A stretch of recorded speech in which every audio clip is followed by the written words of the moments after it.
پھر بیچ میں سے کھڑا ہوا. تو کہا اس عورت کا بتا. آپ نے غور ہی نہیں کیا میں کیا کہہ رہا ہوں. میں نے تو آپ کو کئی اشرے مجلس میں جلدی جلدی سنا دیا. انہیں بکھیروں تو خدا کی قسم اشروں کی ضرورت پڑے گی. بتا وہ کون عورت تھی کہ جس نے نبی کے چچا کا کلیجہ چڑھایا. خطیب نے پھر بادشاہ کی طرف دیکھا. حضور کیا انہیں بتا دوں وہ کون تھی؟ کہ نہیں آگے وہ پوچھتا رہا یہ بتاتا رہا. تو اس نے کہا کہ وہ جو مقابلہ کر رہے تھے 8 ہجری میں جب محمد نے مکے کو فتح کیا تو ان کا باپ آ کے قدموں میں بیٹھ گیا اور کہا میں نے بھی اسلام قبول کر لیا. پھر ایک سال کرو کہنے لگے وہ کون تھا جو ہر جنگ میں مقابلے کو آیا اور 8 ہجری میں مسلمان ہو گیا. پھر خطیب نے دیکھ کے کہا حضور بتا دو. آپ نے غور ہی نہیں کیا. آپ اسے سمجھیے گا جو میں کہنا چاہ رہا ہوں. یہ تاریخ آپ کو سنا رہا ہوں تاکہ آپ تاریخ کو تاریخ سے ملائیں گے تو کربلا سمجھ میں آئے گی. اب سمجھ میں آیا کہ سید سجاد نے جب شام میں خطبہ دیا تو اپنا تعارف کرایا. تو شام میں خطبہ دیا تو اپنا تعارف کرایا اور جب خطبے میں کوفے میں خطبہ دیا تو کوفے والوں کی غیرت کو للکارا. کیوں؟ اس لیے کہ اہل کوفہ جانتے تھے کہ اہل بیت کون ہے. اہل شام کو تو پتہ ہی نہیں تھا کہ اہل بیت کون ہے. لہذا ضروری تھا کہ وہاں تعارف کرایا جائے اور یہاں ان کی غیرت کو للکارا جائے. یہ کیفیت آگے بڑھ گئی. حکومت آمادہ ہوتا. ادھر مولا کائنات حاکم بنے. مسلمانوں نے آ کے ان کے ہاتھوں پہ بیعت کرے. مولا کائنات نے نظام حکومت بدل دیا. جب حکومت ملی بیعت مدینے میں ہوئی. حکومت لے کے علی کوفے آ گئے.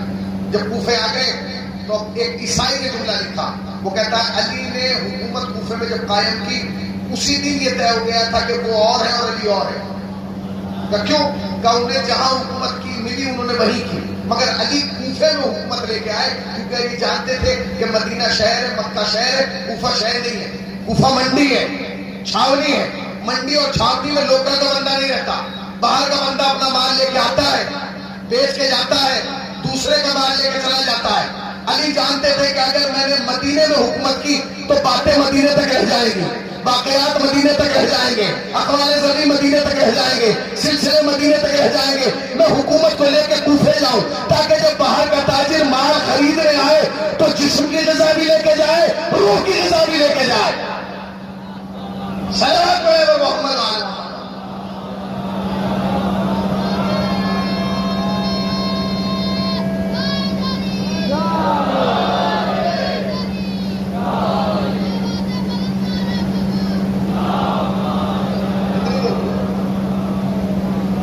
ٹائم کتنا ہو گیا بتائیے تھوڑا سا.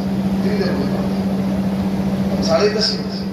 ابھی تو ہے ٹائم میرے پاس 10-15 منٹ تک. ہاں تو بھائی یہ سنیے آپ جو میں سنانے جا رہا ہوں میں اسے یاد کر کے لے کے جائیے گا. میں کسی یہاں چھوڑ کے نہ جائیے گا, لے کے جائیے گا. امام نے کہا کہ اب حکومت ہوتا. اب اسی ٹائم سیم وقت وہ تھا کہ علی کوفے میں حکومت اور یہ جو شام والی حکومت تھی یہ بنی تو دوسری خلافت کے زمانے میں تھی مگر انہوں نے بغاوت کر دی اور انہوں نے کہا ہم مستقل حکومت ہے, ہماری اپنی مستقل حکومت ہے, ہم کسی کے محتاج نہیں ہیں. کبھی مدینے والے سمجھے کہ ہم کو نہیں, ہماری اپنی خلافت ہے, بادشاہت ہے, ہمارا اپنا اقتدار ہے. مگر ان کی حکومت کی کمزوری یہ تھی کہ شام والوں کے اتنا دم نہیں تھا کہ یہ مدینے میں جا کے کہہ دیتا کہ میں بھی خلیفۃ المسلمین.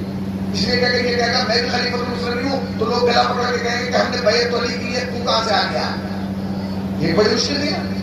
اچھا حکومت اس وقت تک نہیں چل سکتی جب تک اس کے روابط نہ ہو اطراف میں, آس پاس روابط نہ ہو. اب یہ روابط آ کے مدینے میں یہ بندہ نہیں بھیج سکتے, مکے میں نہیں. تو اس زمانے میں بہت بڑی حکومت تھی جسے روم کی حکومت کہا جاتا تھا اور وہاں کے بادشاہ کو کہا جاتا تھا قیصر روم. کیا کہا جاتا تھا؟ قیصر روم. اس نے اسے خط لکھنا شروع کیا. یزید کے باپ معاویہ ہے, اسے خط لکھنا شروع. ایک بھی خط کا جواب نہیں آیا. جو بھی خط جاتا تھا قیصر روم تصویر میں پھینک دیا. وہ خط جانے خط کا جواب نہیں آیا. ایک دن یزید کے باپ نے میٹنگ کی اور اس نے کہا کہ دیکھو اگر ایسا ہی چل رہا تو ہم تو نہیں کر پائیں. تو سارے کبھی کا آپ خط نہیں جائے گا, حکومت کا نمائندہ جائے گا. پوری توجہ سنیے, اب خط نہیں جائے گا, حکومت کا نمائندہ جائے گا. کہا ٹھیک ہے, حکومت کا نمائندہ کون جائے گا؟ اس نے کہا جسے ہم بنائیں گے. وہ کون ہوگا؟ کہا میرا بیٹا یزید. اس لیے حکومت تو اسے کرنا ہے, یہ جائے گی بات کرے اور لوگوں کو آگے بڑھا. ایسی چیز کوئی بات ہم بڑھا دیتے ہیں. یزید پہنچ گئے روم. روم کی بڑی حکومت ہے ایسا. یہ وہاں پہنچا, اس نے سپاہی سے کہا کہ مجھے ملنا. اس نے کہا وہ ایسے نہیں ملتے, جب شام میں بادشاہ سلامت آئیں گے ہم معلوم کریں گے، اگر ان کا دل چاہے گا تو ملیں گے، ورنہ آپ واپس چلے گا. ٹھیک ہے. شام کو وقت بادشاہ نکلا. اس نے کہا کیا بات ہے کیسے حال چل؟ اس نے کہا حضور ایک آدمی صبح سے آیا ہوا دروازے پہ ٹھہرا ہوا ہے. کون ہے؟ کہ اپنے آپ کو مسلمانوں کی حکومت کا نمائندہ کہتا ہے. اس نے کہا مسلمانوں کی حکومت کا نمائندہ کہتا ہے؟ شام کی حکومت کا نمائندہ کہتا ہے. اس نے کہا میرے ساتھ اب سنتے رہیے گا. وہ اندر آیا.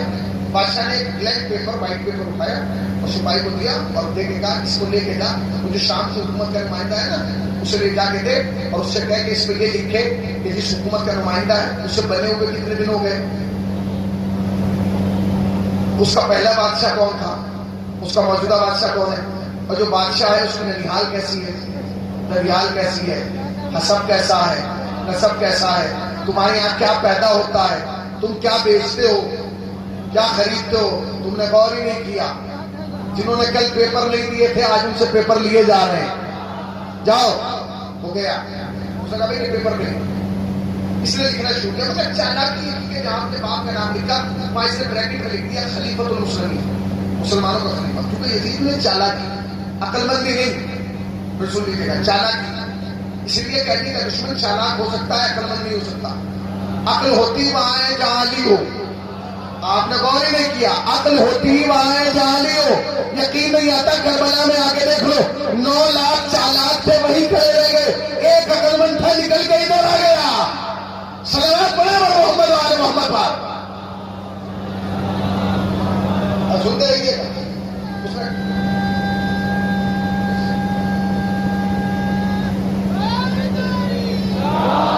10-15 منٹ میں مجلس تمام ہو رہی ہے. تاریخ آپ کے ذہن تک پہنچ جائے مجلس مکمل کہ یہ اس مجلس کے تقاضے ہیں تو میں پڑھ رہا ہوں کیونکہ 2 معصوموں سے منسوب چلے گئے. وہ خط آیا. اب بادشاہ نے پورا خط پڑھا. خلیفۃ المسلمین پہ نگاہ.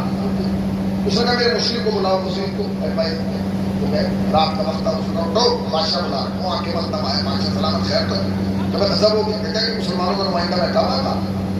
اس نے کہا مسلمانوں کا کام اس کے خلیفہ کا نمائندہ بیٹھا باہر یہ دیکھ. اس نے خط پڑھا. اچھا یہ بھی تاریخ کی بدقسمتی رہی ہے کہ ہر دور میں بادشاہ سے عقل مند اس کا وزیر رہا ہے. اب پڑھ لیجیے چاہے وہ فضل بن ربیع ہو چاہے مریاض ہو.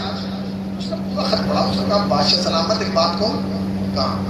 اب پہلے تو اس میں یہی جھوٹ ہے کہ مسلمانوں کا خلیفہ شام میں رہتا ہے. وہ تو کوفے میں رہتا ہے. شام میں تھوڑی رہتا ہے، وہ تو کوفے میں رہتا ہے. اور بادشاہ سلامت سنیے وہ جو کوفے والا ہے نا وہ محتاج نہیں ہے کہ جو اپنا نمائندہ بھیجے گا. تو مجھے تو کوئی دال میں کالا دے. اس نے کہا دال میں کالا کیسے ہو؟ بھائی یہ کہہ رہا ہے شام سے کوئی بات نہیں، صبح ہونے دیجیے دودھ کا دودھ پانی کا پانی ہو جائے.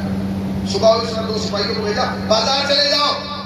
روم بڑا شہر تھا اور وہاں سے 2 بندے لے کے آؤ، ایک کوفے والا ایک شام والا. سپاہی گئے ایک آدمی سے پوچھا تم کہاں سے ہو؟ میں وہاں سے. کوفے سے کون ہے؟ اس نے کہا آؤ. شام سے کون ہے؟ ہمیں. آؤ. دونوں کو پکڑا بادشاہ کے سامنے لیا. بادشاہ نے کہا کہ آپ کہاں سے؟ حضور میں تو کوفے سے ہوں. آپ؟ میں شام سے. اچھا دونوں کوفے اور شام سے. ہاں. آپ کیا حکومت کون کرتا ہے؟ کوفے والے سے پوچھا. اس نے کہا خلیفۃ المسلمین. اس نے پھر شام والے سے پوچھا آپ کیا حکومت کون کرتا ہے؟ کہے گا خلیفۃ المسلمین. ارے واہ بھائی واہ، ایک وقت میں 2 خلیفۃ المسلمین. اس نے کوفے والے سے کہا کہ تم نے اپنے خلیفۃ المسلمین کو دیکھا ہے؟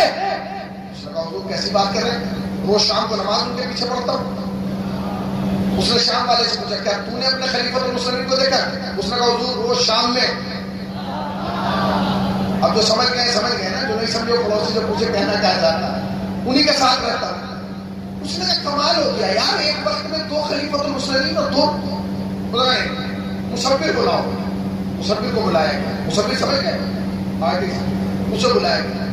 اچھا یہ بھی کمال. لوگ کہتے ہیں میر انیس کا کمال کیا؟ میر انیس کا کمال یہ کہ میر انیس وہ کام جو اب ہو رہا ہے جو برسوں پہلے کہہ گئے ہیں. میر انیس نے کہا نا تصور میں تصویریں جان کھینچتے ہیں. اس زمانے میں کہا جب تصویریں بنائی جاتی تھی تب انہوں نے کہا کھینچتے ہیں. اس کا مطلب یہ کہ ایک زمانہ ایسا آئے گا جس میں کھینچی جائیں گی. اور میر انیس کے بعد سے لے کر تک قیامت تک تصویریں کھینچی ہی جائیں گی، بنائی نہیں جائیں گی. آپ نے غور ہی نہیں کیا. اسی سے تو اندازہ ہوتا ہے کہ جب غلام ایسا ہے امام کیسا ہوگا. کیا بولا ابھی وہ آگے انہوں نے کہا بھائی آپ ایک شام والے کے ساتھ جائیں کوفے والے کے ساتھ جائیں، پوچھ جائیں معاملہ کیا ہے. یہ جیسا بتائیں ویسی تصویر بنا لیں. کوفے والے نے بتانا شروع کی، ناک ایسی ہے، کان ایسے ہیں، چہرہ ایسے، اس نے بتانا شروع کیا۔ اس نے شام والے سے پوچھا، اس نے بتایا، دونوں کی تصویریں بدلی۔ بادشاہ سے پوچھا گیا حضور کیا اس کے نیچے لکھتے یہ کوفے والے کی، یہ شام والے؟ اس نے نہیں لکھنا، نہیں، یہ فیصلہ میں کراؤں۔ انہوں نے کہا ٹھیک ہے کوئی بات نہیں۔ جب دونوں تصویریں بن گئی انہوں نے کہا ایک ہال میں لا کے رکھا، اب دونوں تصویریں برابر برابر رکھ دی، ایک کوفے والی ایک شام والی بنا کے چلے گئے۔ اس نے کہا تمام علماء کو بلاؤ، جتنے بھی روم میں علماء ہیں سب آئے اپنی کتابیں لے کے، توریت والا توریت دبا کے، زبور والا زبور دبا کے، انجیل والا انجیل دبا کے، قرآن والا قرآن لے کے، سب آ گئے۔ بادشاہ سلامت جان کے امان پائے، کیوں بلایا ہے؟ تو کام یہ ہے کہ تمہیں اپنی کتابوں میں ایک تصویر دیکھنا، اور جس کی تصویر تمہیں اپنی کتاب میں نظر آئے اس کے نیچے دستخط کرنا، چلے جانا۔